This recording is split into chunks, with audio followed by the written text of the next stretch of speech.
Hello, welcome to an impromptu 3:30 a.m. stream brought to you by ChatGPT-4.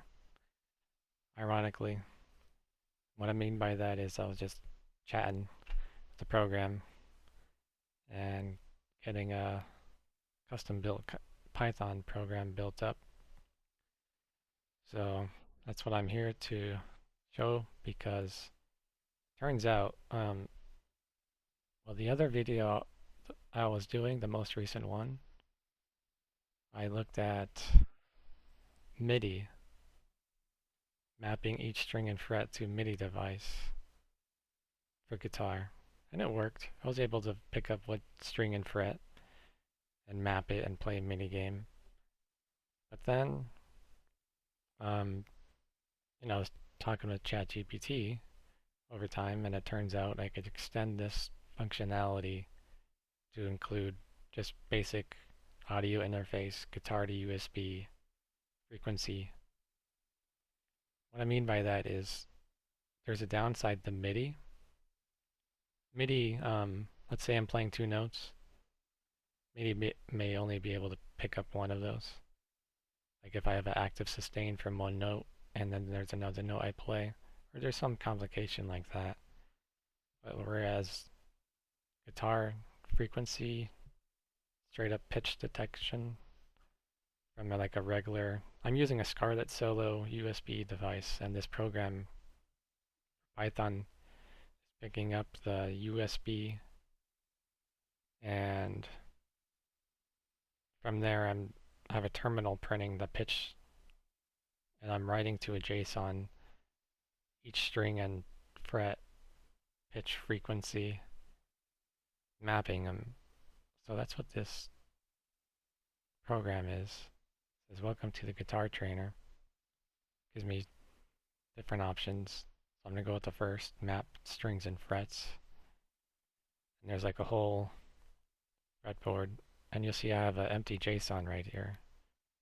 Just empty at the moment.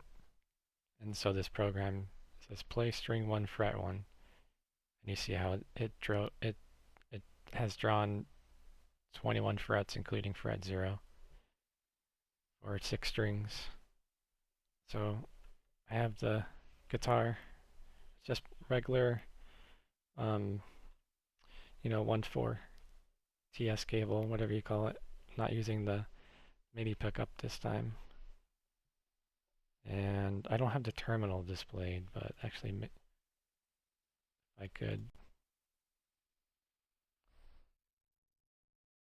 disattach terminal into its own process for you to see. There we go. It's going to be printing stuff as I pluck the guitar string.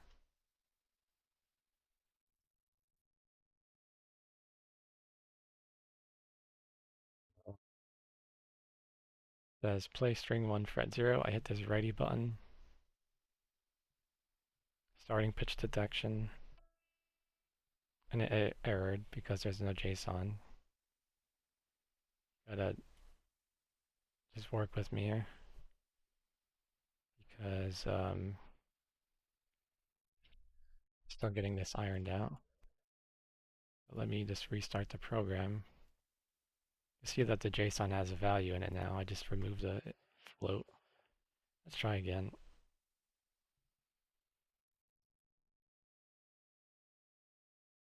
This time it didn't error because the JSON exists. So I'm just still working through that if the JSON don't exist.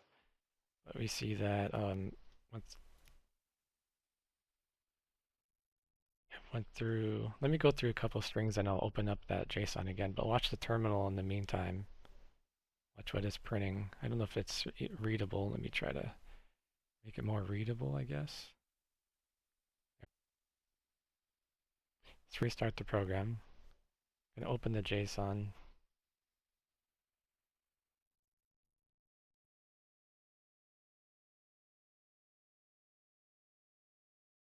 Several windows to juggle here.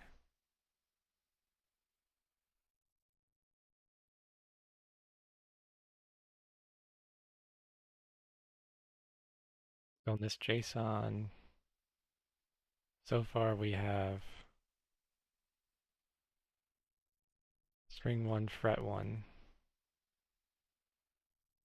Oh, sorry, string 1 fret 0. Two different values, 328, 329. Should have been 329, 332, but hey, I'll get there. So let's go back to the program. Let's try this again.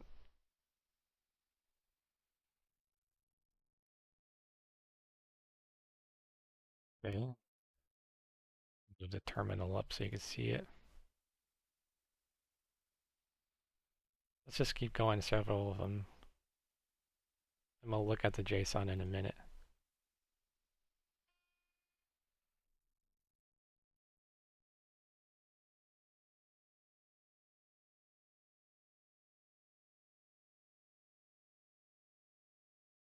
You know what's funny though is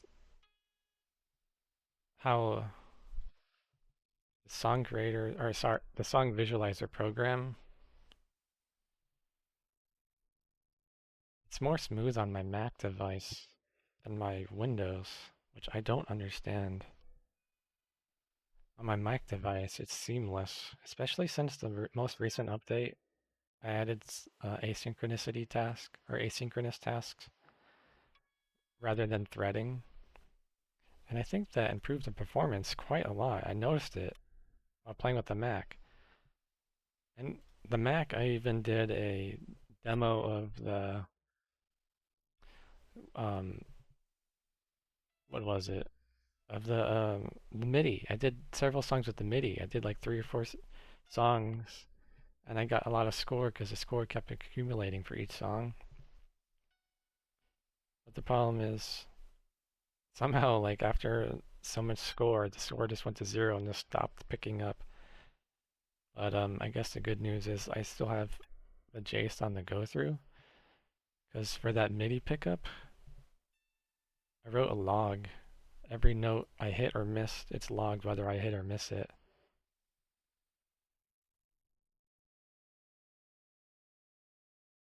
I still have to go through that. It's pretty cool too because I'm going to use that log eventually once I perfect it to have like this performance analysis. Like it'd be cool to have a dynamic tempo based on how well you perform or not perform a song. So it's just brainstorming. Different than Rocksmith. Rocksmith takes away your notes, punishes you. And Rocksmith is also mediocre. And yeah. Well, that's why we're moving on from Rocksmith. Oh crap, wrong string. Alright, well, I got up to string 2 fret 8. Let's look at the JSON. I don't want to go through every single string and fret. I just want a demo. Something that I have to come back to.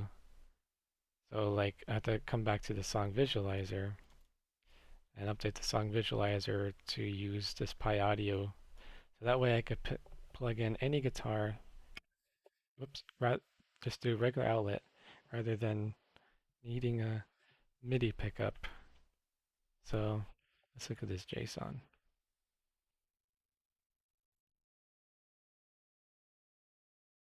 So many windows open. Okay, so this JSON, I gotta fix it from saving floats at 0.5. It should save whole number integers. But beyond that, see how it goes? We go up to string 2 fret 7. It's picking up the pitch frequency, whatever you call it.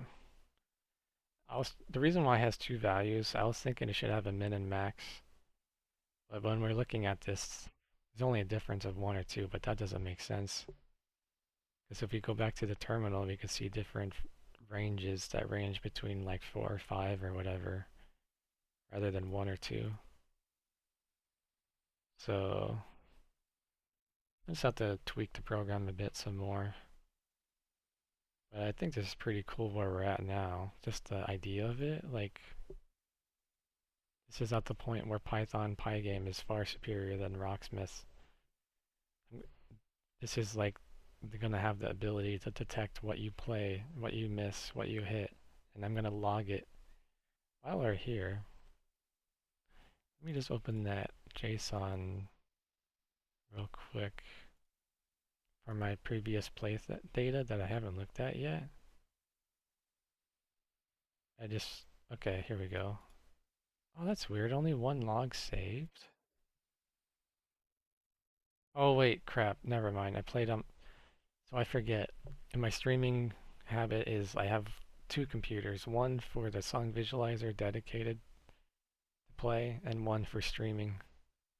So I'll have to get back to that. But I guess my next update, along with this whole string fret mapping and frequency detection, is eventually have the like I said, I keep saying this, but to me it's a big deal because when I'm gonna record sessions, I'm gonna have a Y splitter cable, so I could have a note detection in my song visualizer and tell me what I hit and miss, and dynamically adjust the notation through JSON, and it's gonna be pretty cool, man. Because I'm gonna have the real strings. I'm like record the podcast, I record into my Apollo Twin in one Y splitter, and then plug the other Y splitter, whatever, to the Mac. So I'll have to come back for that next update. Where we at? 12 minutes? Okay. -2 minutes for the lag.